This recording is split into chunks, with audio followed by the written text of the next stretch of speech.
Bismillahirrahmanirrahim. Assalamualaikum warahmatullahi wabarakatuh. Alhamdulillah, alhamdulillahi rabbil alamin. Wassalatu wassalamu ala ashrafil anbiya'i wal mursalin, sayyidina wa maulana Muhammadin wa ala alihi wa ashabihi ajma'in. Ashhadu an la ilaha illallah wahdahu la syarika lah, wa ashhadu anna sayyidana Muhammadan abduhu wa rasuluh alladzi la nabiyya ba'dah. Allahumma salli wa sallim wa barik ala sayyidina Muhammad wa ala alihi wa ashabihi ajma'in. Ibadallah, ittaqullaha haqqa tuqatih wa la tamutunna illa wa antum muslimun. Shadaqallahul azim. Bapak Ibu jamaah rahimani wa rahimakumullah, tak bosan-bosannya kita bersyukur kepada Allah Subhanahu wa taala atas segala karunia nikmat yang Allah berikan kepada kita, sehingga dengan nikmat itu kita alhamdulillah sudah masuk ke puasa yang ke-22. Tadi malam 21 udah banyak yang iktikaf. Ini adalah syukuran nikmat yang Allah berikan kepada kita. Maka malam 21 ini malam 22 kan? Iya. Berarti itu nikmat yang besar yang Allah berikan kepada kita. Karena tak banyak orang yang dapat merasakan nikmat yang seperti ini, ya. Dia sehat walafiat, kuat secara fisik, sakit tidak, tapi tak mampu berpuasa, tak mampu datang ke masjid Allah untuk melangkahkan kaki beribadah kepada Allah. Itu yang harus kita jaga dan kita tingkatkan. Kemudian salawat beriring salam kita hadiahkan kepada baginda Nabi besar Muhammad Rasulullah sallallahu alaihi wasallam. Mari kita memperbanyak salawat dengan ucapan Allahumma salli ala sayyidina Muhammad wa ala ali sayyidina Muhammad. Semoga kita termasuk umat Rasul insyaallah yang mendapatkan syafaat. Amin ya rabbal alamin. Judul daripada ceramah yang singkat ini adalah meraih nikmatnya iman. Ini anak-anak nih catat nih, Repan catat, jangan melamun nanti bingung. Ya, meraih nikmatnya iman. Nah, puasa kalau kita perhatikan, ya, bukan hanya menahan lapar dan dahaga saja, tidak.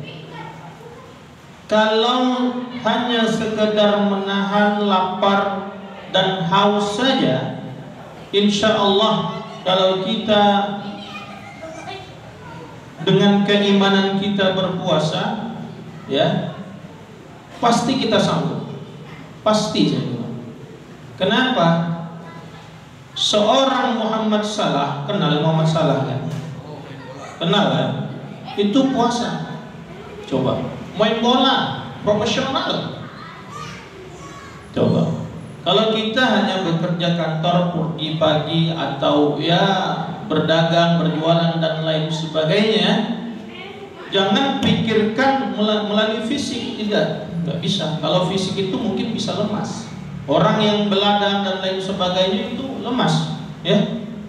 Tapi secara iman, nah disinilah dia kita diuji.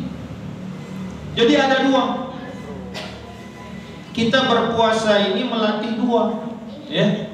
Apa itu? Pertama fisik kita, yang kedua adalah iman. Yang kita ingin raih itu iman. Banyak pemain bola muslim profesional yang dia main bahkan setiap hari itu latihan, nggak ada perenya itu latihan, sanggup dia begitu berbuka puasa. Saya orang yang termasuk suka nengok bola, ya. Malam minggu ini malam minggu, malam Senin dalam bola dah tuh. Liga Champion nanti malam Selasa, malam Rabu, udah tahu. Ada Liga malam Jumat lagi, ada. Itu yang terdegradasi dari Liga Champion. Saya tahu, nggak usah diajari, paham saya. Nah makanya puasa itu melatih dua. Agar apa? Agar kita meraih kedua ini. Yang pertama tadi fisik, ya. Secara fisik kita harus memiliki nikmat. Apa itu? Makan, hidup, ya. kelihatan. Tapi begitu kita berpuasa, kita harus menjaga itu. Jadi kita harus melatih yang namanya fisik. Setelah itu yang lebih utama yang diajarkan oleh Allah dan Rasulnya adalah keimanan kita. Bagaimana kita meraih keimanan? Nikmat itu juga ada dua, nikmat rohani dan nikmat jasmani. Kalau nikmat jasmani coba kita lihat apa? Banyak di dunia ini kita lihat nikmat kita. Kita menjadi berkeluarga, memiliki anak, punya harta, ya, kaya. Itu nikmat nikmat jasmani. Kalau nikmat rohani apa? Iman. Di mana kita bisa menilai iman itu? Ya, melatih iman, tidak sombong, tidak angkuh, ya. Yang biasanya marah, ini tertahan marahnya karena puasa. Ini namanya puasa, menahan amarah. Makanya Rasul bilang, kam min sha'imin laisa lahu min siyamihi illa al-ju' wal atas. Banyak orang yang berpuasa itu dia hanya mampu menahan lapar dan dahaga saja, dapatnya juga lapar dan dahaga saja. Sementara nggak ada pahala, nggak ada keberkahan daripada puasa itu.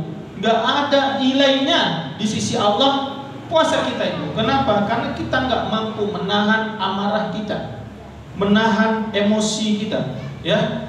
Sombong kita yang biasa kita sombong, ya. Kalau di negeri Konoha ditanya siapa yang paling kuat, siapa yang paling jago, siapa yang paling berilmu, negeri Konoha nih ceritanya. Oh pasti jawab itu, saya Naruto katanya. Nggak mungkin, ya.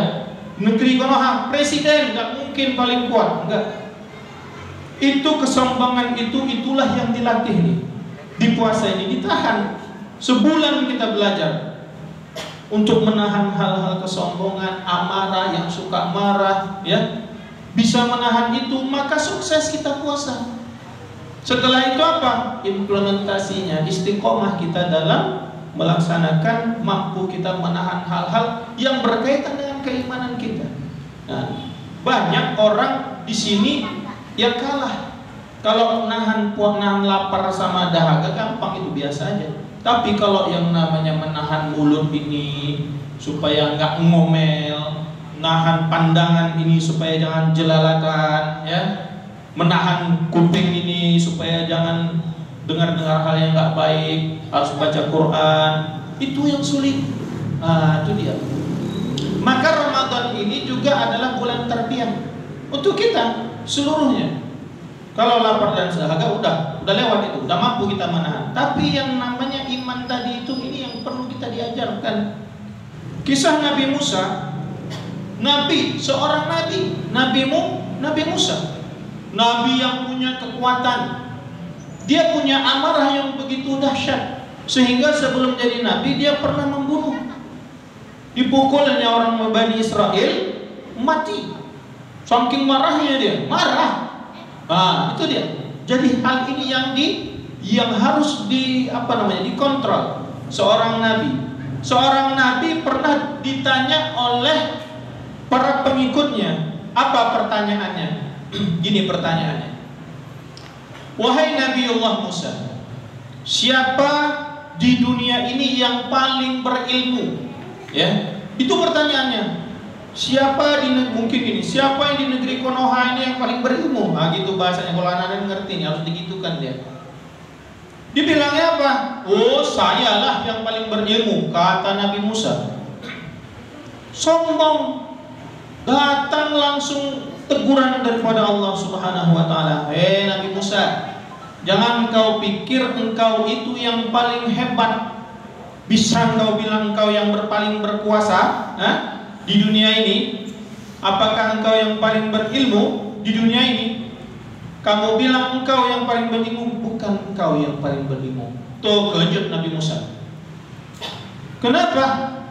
Karena ada orang hambaku lagi, manusia yang lebih berilmu daripada engkau, kata Allah. Terkejut dia. Di mana nih ceritanya nih ada? Di surah Al-Kahfi ayat 62. Coba dicek terus, nanti itu ada. Ini Serizal menceritakan hanya sebahagian saja. Coba dibaca nanti artinya di situ. Jadi Nabi Musa memohon kepada Allah. Untuk apa? Untuk dipertemukan dengan hamba Allah yang paling berilmu tadi. Ya. Ini adalah tarbiyahnya, pendidikannya untuk Nabi Musa alaihissalam. Kenapa? Karena Nabi Musa udah sombong.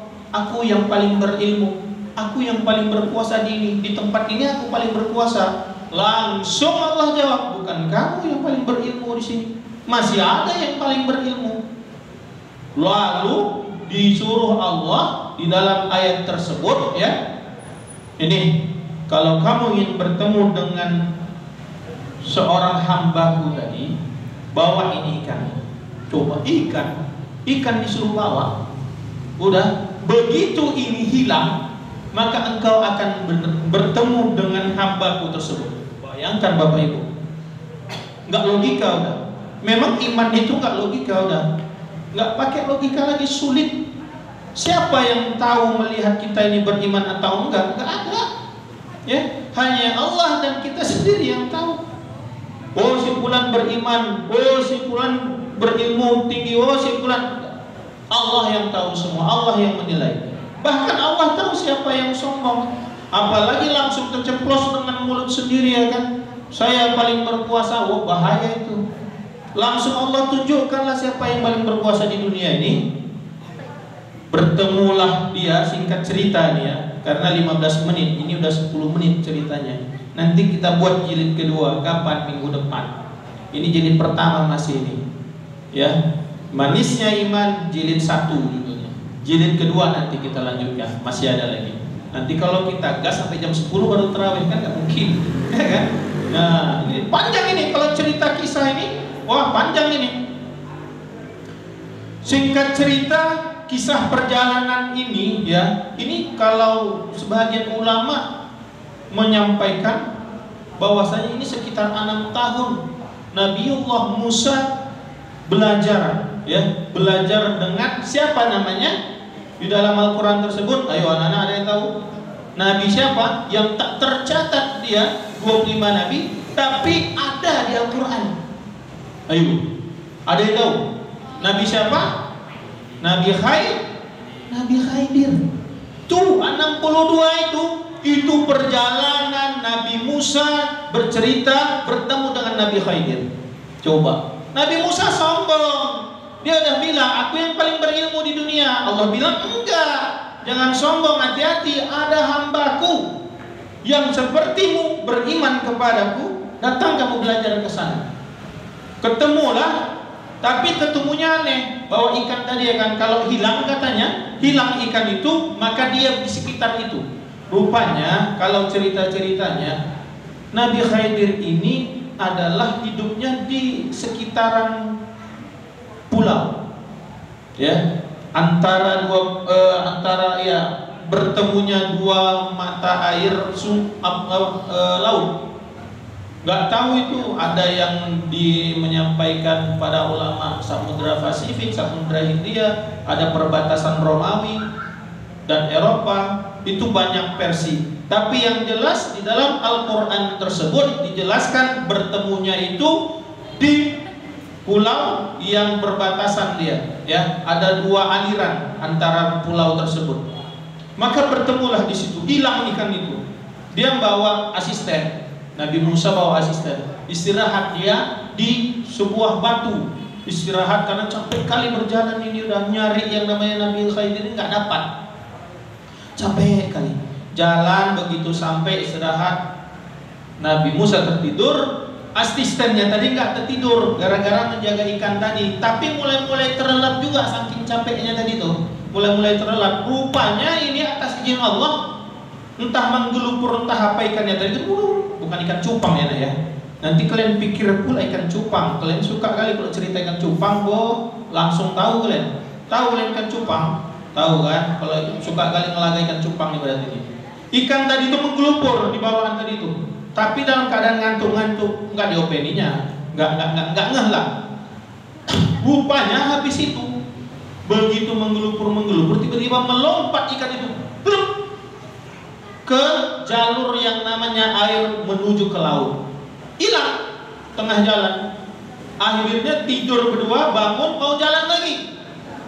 Jalan lagi, begitu mau istirahat, gak jauh di jalannya. Begitu mau istirahat, baru teringat, wahai Nabi Allah Musa, kata sisternya, saya lupa menceritakan ikan tadi itu menggelupur macam mau mampus.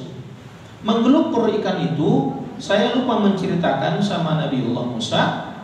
Dia melompat di tempat air dan langsung menghilang. Saya nggak tahu kemana. Kenapa nggak kau ceritakan dari yang semalam kemarin tuh, katanya. Itulah mungkin bahasanya, ya. Tapi dia pikir karena dia sudah diajarkan oleh Allah bahwasanya engkau harus belajar, engkau harus menahan emosimu, engkau harus jangan marah dan lain sebagainya. Kalau engkau ingin belajar, maka belajarlah sama Nabi Khidir, kata Allah. Maka oleh karena itu sabarnya datang lagi balik. Bersabar dia, udahlah nggak jadilah marah. Balik lagi ke tempat itu, balik ke tempat situ, akhirnya ketemu sama Nabi Khidir. Bertemu dengan Nabi Khidir, singkat cerita, ingin belajar ilmu.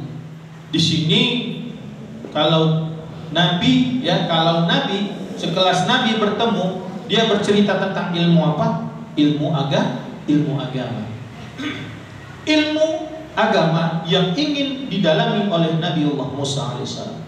Sampailah singkat cerita, apa kata Nabi Khidir? Engkau tidak akan mampu mengikutiku. Engkau tidak akan mampu mengikutiku. Terus kata Nabi Allah Musa, saya ingin mencoba, saya ingin belajar, karena kata Allah, engkaulah yang paling berilmu di muka bumi. Baik, tapi dengan satu syarat, jangan pernah engkau bertanya apapun atau membantah apapun atau koreksi apapun di saat saya melakukan sesuatu. Jangan pernah sebelum saya yang menjelaskan langsung kepadamu. Baik. Lalu berjalan yang pertama.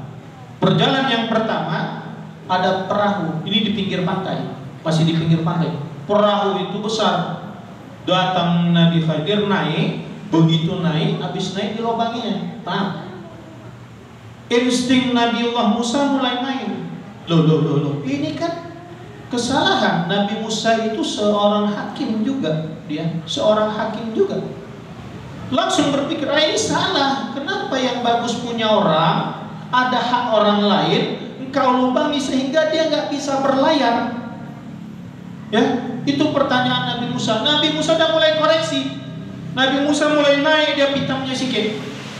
Kan saya udah bilang, awak udah bilang, jangan engkau langsung menyanggah, jangan engkau langsung ngomong, jangan engkau langsung koreksi apa yang saya lakukan. Bahwasanya engkau nggak tahan, nggak bakalan tahan, nggak bakalan sabar. Oh, sorry, itulah bahasanya. Sorry, mohon maaf. Oke, dimaafkan pertama. Berjalan yang kedua, nampak seorang anak laki-laki, ya, seorang anak berjalan, bermain, dibunuh oleh Nabi Khidir.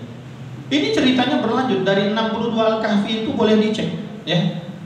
Marah, makin marah, ini kok dibunuh anak ini? Sudah kukatakan engkau tidak akan sanggup mengikutiku. Mohon maaf lagi.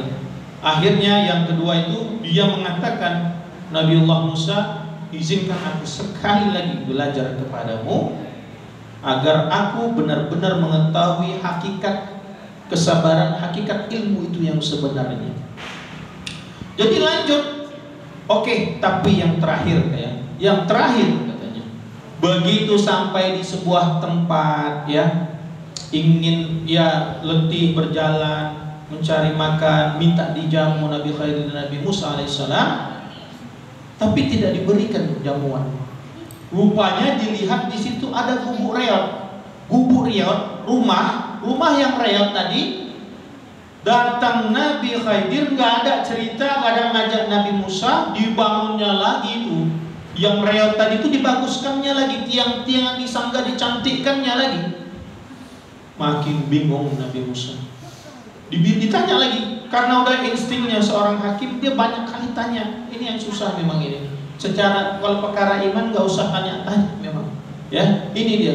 Tanya lagi, kenapa lah kau bangun? Udahlah reot, udahlah enggak, kita di sini pun di kampung ini enggak dijamu, minta apapun enggak dikasih.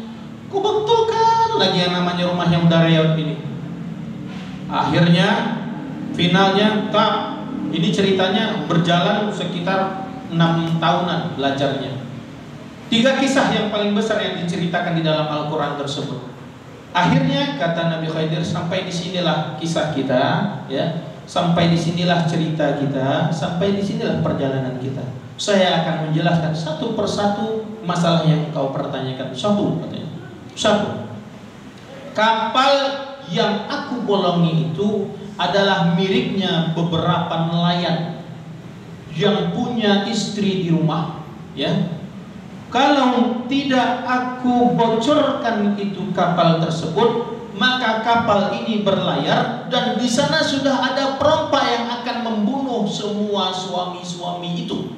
Maka jadi jandalah semua istri-istri mereka. Maka aku hilangkan takdir itu, aku geser takdir itu, yang mereka harusnya menjadi janda tapi tidak menjadi janda. Itu yang pertama. Terkejut Nabi Musa AS. Yang kedua, aku membunuh anak kecil itu karena kelak dia akan menjadikan kedua orang tuanya yang soleh menjadi kafir, katanya. 2. Dan yang ketiga, karena rumah itu sudah mulai condong, saya tahu di bawahnya ada begitu banyak harta peninggalan orang tua yang soleh untuk anak-anaknya yang soleh. Aku takut nanti diambil oleh orang tempatnya, dibangun dan ternyata ada harta di dalamnya dan dimiliki oleh orang lain. Itulah cerita singkat daripada yang namanya pertemuan Nabi Khidir alaihissalam dengan Nabi Musa alaihissalam. Kesimpulannya, agar kita mendapatkan yang namanya manisnya iman itu apa? Pertama, jangan pernah kita mengaku paling kuat, paling berkuasa, paling beriman, paling berilmu. Jangan pernah. Karena kalau sudah kita bilang begitu, maka Allah akan menunjukkan kepada kita. Pelan-pelan Allah tunjukkan, ya. Kita paling penguasa, langsung Allah tunjukkan. Ada lagi yang berkuasa, banyak aja permasalahan yang dibuat tuh. Nah, coba bayangkan, hati-hati. Maka hati-hati kita menjaga mulut kita, menjaga hati kita. Tuh, yang pertama. Yang kedua, sabar. Sabar. Harus puasa ini kita harus melatih kesabaran kita. Ya, harus melatih kesabaran kita. Jangan pernah sombong, jangan pernah angkuh. Inilah penyakit-penyakit hati, penyakit-penyakit rohani itu dia. Angkuh, sombong, takabur, ujub, riya, ya. Seluruhnya itu penyakit hati. Itu yang dibersihkan di bulan Ramadan. Kalau Nabi Musa alaihissalam, ya, Allah mengajarkannya langsung bertemu dengan Nabi Khidir. Kalau kita, Allah mengajarkannya di bulan Ramadan ini. Ini dia, bulan Ramadan ini. Jadi Ramadan itu kalau kita ingin meraih yang namanya keberkahan, kalau kita sudah sanggup menahan lapar dan dahaga, maka belajarlah untuk menahan diri kita daripada puasa kita, merasa berkuasa, merasa kuat, merasa paling hebat, ya, merasa paling pintar, paling berilmu, paling beriman. Tak boleh. Ya, kenapa? Karena Allah lah yang membolak-balikkan hati. Maka kita berdoa, Allahumma ya muqallibal qulub, tsabbit qulubana ala dinik. Ya Allah yang selalu membolak-balikkan hati, maka tetapkanlah hati terhadap agamamu ya Allah. Itu.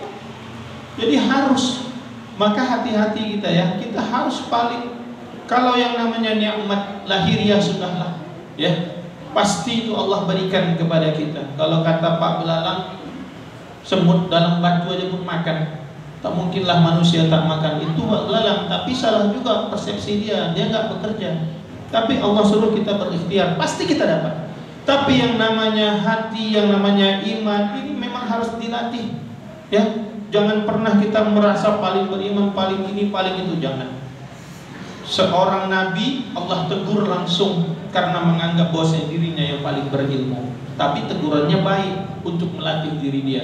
Setelah pertemuan itu, maka Nabiullah Musa alaihissalam menjadi nabi yang terbaik, Nabi ulul azmi, nabi yang punya begitu banyak kesabaran.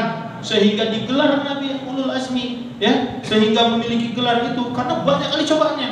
Tapi dengan cobaan tersebut dia termasuk orang yang paling sabar. Saya rasa ini, ya, ceramah yang singkat ini tentang yang namanya manisnya iman jilid 1, jilid 2 nanti. Saya rasa demikian. Saya akhiri. Assalamualaikum warahmatullahi wabarakatuh.